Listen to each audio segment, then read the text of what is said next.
A brief history of Amazon, the everything store. In terms of revenue, Amazon is the biggest internet-based company in the world. When it started out selling books online in 1994, Jeff Bezos knew the only way to succeed online was to grow big and fast. Today the company sells everything from books to e-readers to shipping container houses. It has become a one-stop shop and has many ambitions for its future. Here we explore Amazon's earliest days and highlight some of the company's most important milestones. We will also attempt to explore why the company became so popular. When was Amazon first started? Amazon, or more correctly Amazon.com, was first incorporated by Jeff Bezos in July of 2005. At the time, he was a Wall Street hedge fund executive. According to Business Insider, Amazon was originally to be called Cadabra, from abracadabra. But Bezos' lawyer advised him that the reference to magic might be a bit too obscure. Also, when people heard the name on the phone, they all too often heard cadaver instead, not ideal. So Bezos and his then wife, Mackenzie Tuttle, started to register some domain names for their potential new venture. They registered the domain names awake.com, browse.com, and bookmall.com. They also registered the domain name relentless.com and kept it. If you type that into your browser today, you'll be redirected to amazon.com, Business Insider. After scrolling through a dictionary for some inspiration, he found the word Amazon. Jeff thought this was particularly fitting as he envisaged his online store becoming the biggest in the world, much like the Amazon is one of the biggest rivers on the planet. Amazon.com was registered on the 1st of November 1994. Name sorted, but what to sell? At the time he knew he wanted to build some form of an online retailer but wasn't sure what to sell. After some research, he settled on books. They were relatively easy to source, package and distribute.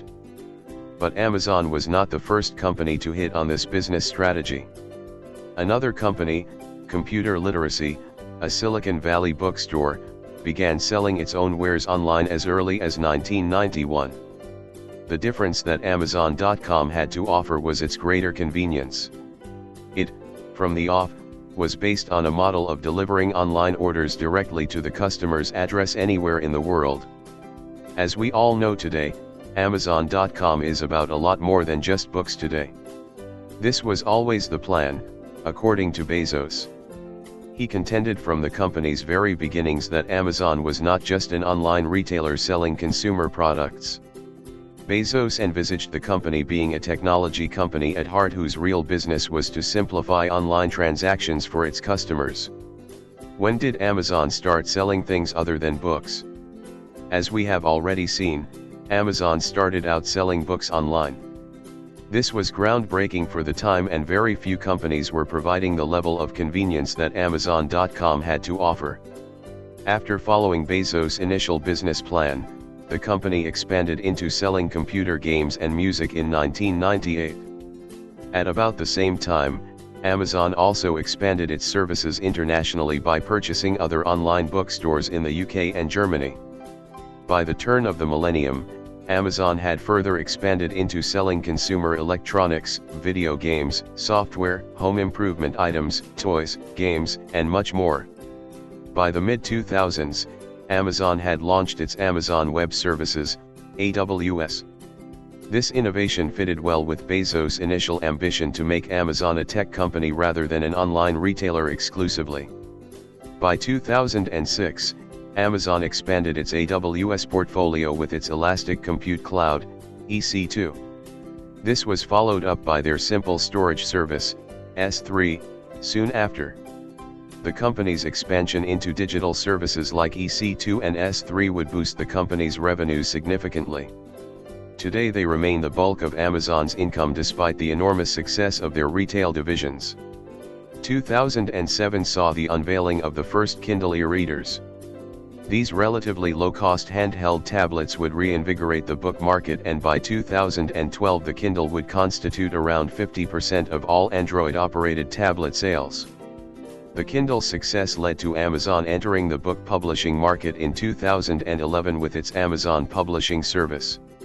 That same year, Amazon announced that ebook sales were outselling traditional printed books. Since then, Amazon has continued to expand into many other services. These include shipping fresh produce, drone delivery, and many more innovations. They are even planning on building their own airport. When did Amazon start becoming popular?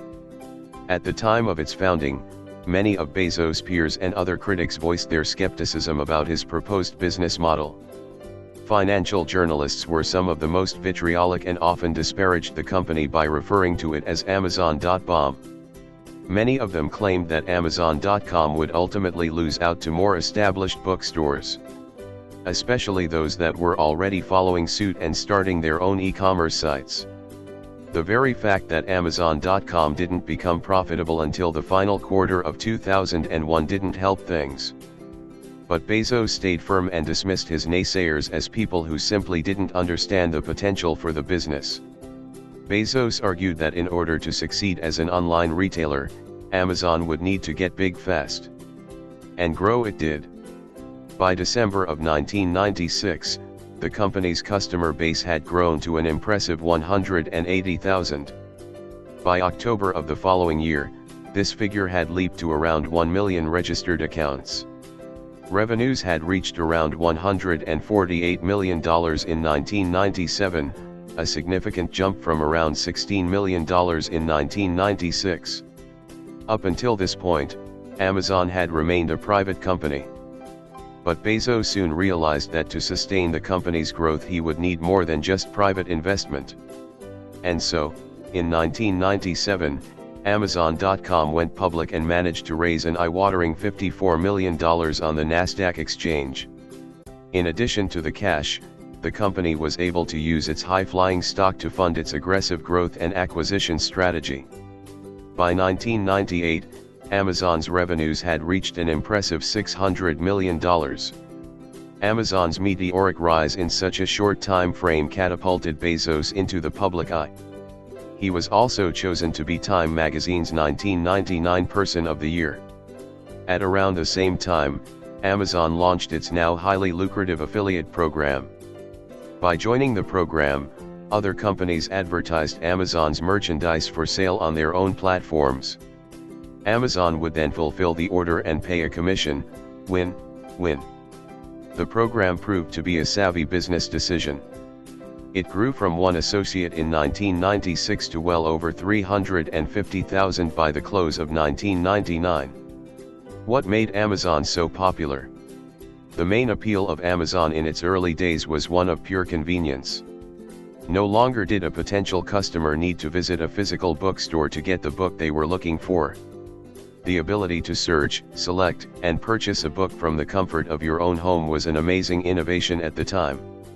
Not only that, but Amazon would deliver your purchase to your front door within days. Incredible. The very fact that they began to offer more and more different products only broadened its appeal to more and more customers. But it wasn't really about the goods they were selling. Amazon's success owed, like many other successful companies, to the service that they offered. This gained them significant customer loyalty, and as a result, big profits in the long run. Another innovation Amazon made for its customers was its recommended product function. By offering other products to upsell, based on the customer's previous purchases, Amazon was able to increase its revenue even more. The addition of customer reviews of products also helped to foster a kind of customer community that made the site, and its wares, more appealing to potential new customers. Amazon's market value was $250 billion. Bezos was named the richest man in the world.